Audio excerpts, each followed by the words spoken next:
Hello YouTube. Once again, this is Roy, your boy, the Teddy Bear Slayer. Today we're fighting Bennu. Why do I say it like that? Bennu has been a really stressing fight. This is turn number 28. The count is 26 to 25 to 3. I've beaten him 3 times. One to test it out, the other one I did a video about it, like half an hour long, and sadly my phone didn't have enough space, so I had to it didn't record. It hurt me a lot. And this is a really good one. Because this time I was able to control a little better what was going on. Because in this fight, the more you do it, the more you know what you're gonna do next turn. You feel more comfortable doing this. And this fight, I actually did it like speeding up, because I was actually trying to spend the less time recording as possible, because I really don't know how much the recording app on my phone has. I think it lets me record at least up to half an hour, but if you go past that, it would like try to save, but it won't. So let's get to the team. Let's first talk about Bennu. I want to talk about Bennu first.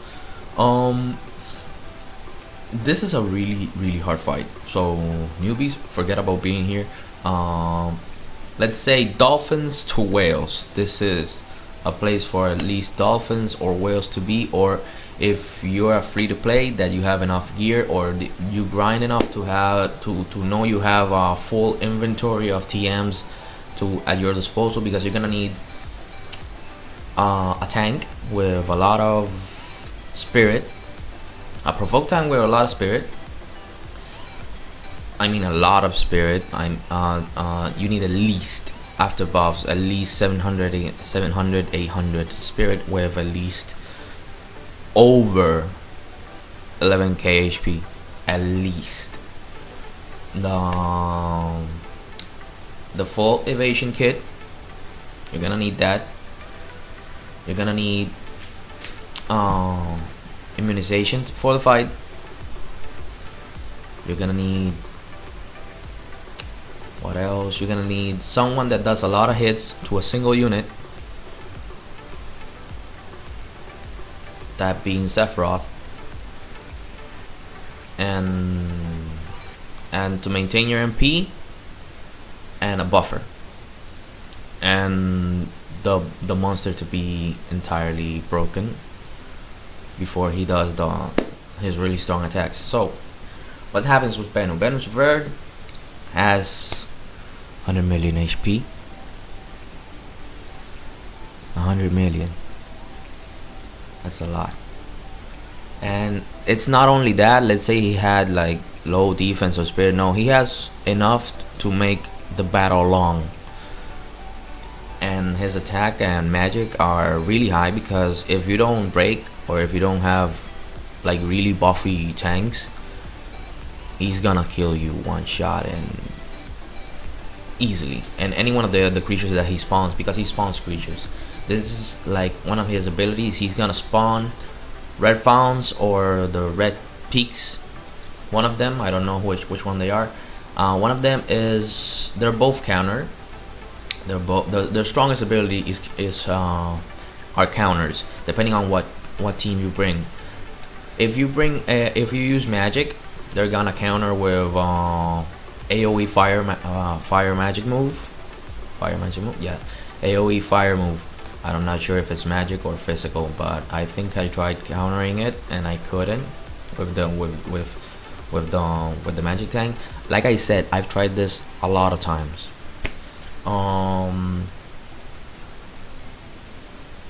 If you do the red peaks, I mean the red founds, the little ones with the egg on the head. If you do magic, they counter AOE magic. The little ones, the other ones, if you do an ability, they're gonna counter with with I think it's a one hit insta kill move, because it's not gonna kill you because it's okay, you're dead. No, it's gonna do like 11k damage on one hit and stuff like that. If you kill them, if let's say you trigger an ability and it's against them, if you kill them, they're not gonna counter back, they're dead. So that's an advance. And let's talk now about Bennu's behavior. He's gonna do single target attacks, and he's gonna do turn 1, he's gonna do an AoE physical attack. All of that can be evaded with an AoE cover and 100% dodge. I think that's the only way. Does too much damage, and I mean too much damage. What else? And that's the beginning of the fight. When you pass 60%, also on turn 1 he's gonna do an AoE magic attack that it's not as strong, it's gonna do a little damage, but as he goes down at the first and in turn 1, he's gonna do it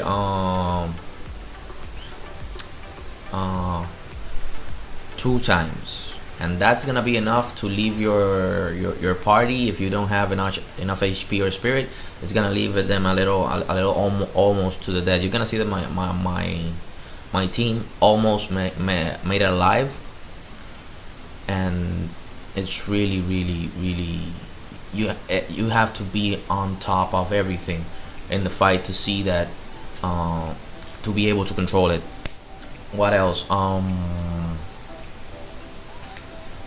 When I'm saying turn 1 and turn 1 in the end, that means I'm talking about he has a 4 turn cycle. First turn is he's gonna do the AoE, physical and magical. When he's past 60%, I think when he's past 30 is the next threshold when he starts doing the magical attack twice. Then second turn he's gonna I think he's gonna still attack single targets, or maybe not. I think what he only does is an ability that will cast. It's gonna be like chaos grenade that does a lot of AoE status, but without the breaks. So if you have some kind of unit that can protect everybody, or if you magically have enough ribbons for everybody, you can actually like take that unit out and put someone else, maybe a finisher, and that can be like a way of doing it. I don't have enough ribbon or protection for everybody, so I brought a unit specifically to have the status ailments on everybody, and to finger snap, because we're going the ability way. Like I said, if you do magic, it's gonna counter. If you do an ability, it's gonna counter. But we're gonna try to work out with the ability way and no magic. If you use the spell to dispel him, because wait, let's get to it in a few. Because yeah, right now, because in the third turn, what he's gonna do, he's gonna buff himself up with 300%. If you find a way for Song to take that buff, which I think it's possible, if you manage to have a Song with a lot of HP, and when he takes that buff enough for his spirit to be between 700 and 800 spirit, he may survive when he provokes the hit. But yeah, the turn before that, the turn where he does the AoE, the status elements, you can cast Rash Impulse, and he will 100% provoke himself, and I think it lasts for 2 or 3 turns. I'm not sure. I gotta check that out. And the next turn, what you can do is you can actually take all those buffs. If you manage for Zong's spirit to be as high as 700, 800, maybe he can survive the hits. I don't know, because at the end of the fight it's gonna be 3 hits, and I know they're really powerful. It's in the air. Try it out if you want. And then the last turn, he's gonna do same as first turn. He's gonna attack everybody with AoE. He's gonna attack with the and the spawns are gonna attack also, but he's gonna do a single target that can be provoked magic damage. So by that turn you need him to be broken, and the best thing I recommend is to have a mitigation up and guard, because and what else, he's gonna spawn these creatures. Every time he spawns, he's gonna spawn 1 or 2, or depending on how long the battle goes on. As long as he's gonna need more as turns go by, not by thresholds, not by any of that. As soon as as like for example, I think already on turn 23 around there, he should already have 4 or 5 spawns on the battlefield, which you have to control that to only have the one that is the little bird with the egg cup. What else? Thresholds 80%. He's gonna spawn a bomb or 2. I think he spawns 2 on every threshold. Maybe he spawns 1 on the first threshold. That would be 80. He spawns a bomb. That bomb, you gotta kill it as ASAP. You have 2 turns to kill it, because the first turn he's gonna say, hey, I'm gonna explode. Next turn the bomb is actually gonna say, and you need someone that does at least from at least from 10 to 12 hits, because you're only gonna be able to do 1 damage to it unless you're chaining, which that means you're wasting a chain on a bomb. That if you have a unit that can do more than 12 hits, you can actually like kill him with one unit. And because on the next threshold that I think is 60%, he's gonna do it again and spawn 2. So that means you're gonna need your two attackers or your chainers to hit one and the other one to hit the other. So you took care of the bomb situation, and because if they explode, you're dead. That's it. What else? What am I missing? Oh, I think that's it. And the last threshold would be, I think, when you break 40 or 30%. And what he's gonna do, he's just gonna do twice the AoE magic attacks. That's the only thing that's gonna hit you hard.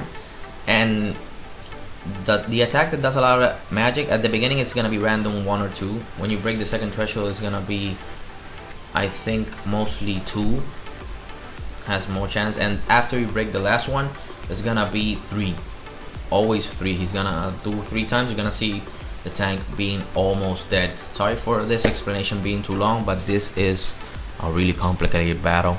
Also, caballero, yo hablo español. Si en algún momento necesitan que yo les haga un video en español, yo les hago el favor. Y si quieren hablar conmigo en español, igual. So, that's that. And now let's talk about the team.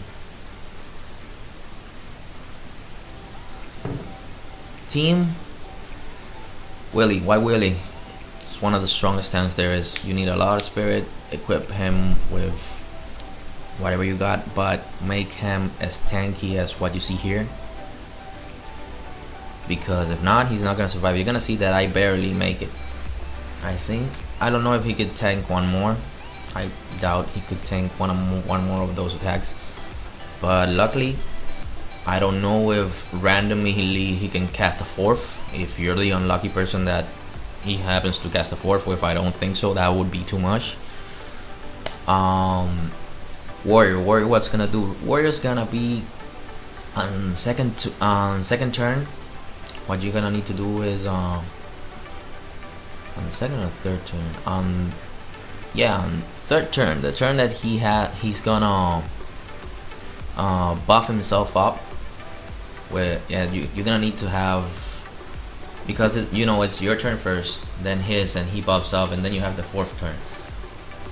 At third turn, you're gonna need to have Lightest with Us, because at the next turn you're gonna dispel him, and then you need to break his attack, because that's the turn. Then when it's his turn, that's the turn he's gonna do the magic attack. So you need to, at third, the rotation would be at third. You need to lightest with us, then you armor break, and then next turn you can actually defense break. And because it has a lot of HP, you need to do as much damage as possible so that the fight doesn't drag along. If it drags, if you want to drag it and you wanna, if you wanna do it because you want to feel safe, okay, do it and just do attack and defense break. But on third turn, you need to always have lightest with us and immunization, so it lasts the 3 turns. All of those last the 3 turns you need. What else?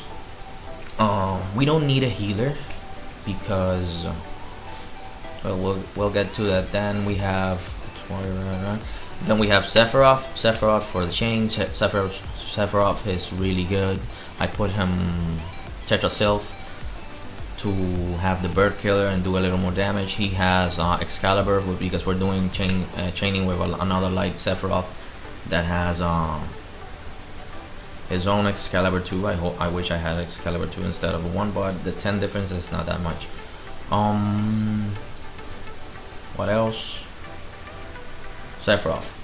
Eliminate the bombs, and when he's not killing the spawns that we don't need, he's actually doing damage to him around 4%, and Sephiroth does a lot of damage. So do the math. I think there's an build up for Titus that can do a lot of damage. I mean, close to 30% of his HP, but let's say I prefer to play it safe with the bombs. Then we have Ilias. Ilias is only gonna be here because he has Riku's Pouch at the end. All of the spawns can be insta killed with Petrify. So as soon as you do Chaos Grenade, all of them are dead, and all of them have a big banner on their forehead that says I'm gonna be stoned.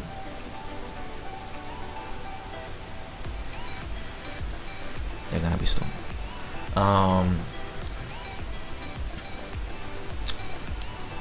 What else? Ilias immunization, and I put Odin on him for the finger snap because if you use the spell, they're gonna counter with the fire elemental move and we'll all be dead. There's a variation where you can use an Onion Knight and have some fire resistance on the team, and he will. You need at least 30 because he gives 70, and you can use an Onion Knight to kill the bombs and the spawns you don't need, but it's not as efficient because then you need another Onion Knight to chain, and it's not as strong as 2 Heaven Swept, at least from my opinion. And then you have Nicole. Nicole, what's he gonna do? He's gonna keep our team buffed. His limit is really good. I haven't maxed it out, and it's still healing and still buffing more than the buffs I have. We're gonna use him for what? We're gonna use Soulful Stance to buff everything and to heal. And we're gonna do MP recovery for everybody, so everybody maintains, because it's a long fight. You need MP recovery. And the turn that the creature's gonna do his big magic attack, we have Lone Stance that buffs a lot of status. At the end, I noticed that the Limit Burst buffed more than Lone Stance, but you don't have the Limit Burst every turn or when you need it. To fight. So we're gonna cast Lone Stance on Wilhelm while Wilhelm is guarding to mitigate even more damage and to be able to survive. And we're gonna put the mitigation ability from Nicole. And the good thing is that the damage happens on turn 4 when it cycles back to turn 1. You have you still have the mitigation, and you have the mitigation for the turn 1 where he's gonna do the 2 AoE magic attacks, and that's gonna help to recover. It's gonna be always like that, 1 2 3 4, and then we go again 1 2 3 4 1 2 3 4 1 2 3 4, rinse and repeat. The only difference is when you break thresholds that you have to change, or when he spawns the one you don't want, because in the end he's gonna spawn up to 5 creatures in the map. So I hope you like the video. Please like and subscribe, and see you guys next time. Leave a comment, any explanations you need, I will answer them. Sorry for the explanation being too long, but if you don't hear everything out that's gonna happen, you may make a mistake. And mistakes with this battle, that's, to me at least, it's Marlboro level. It means you died. That's it. So see you guys next time.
Bye.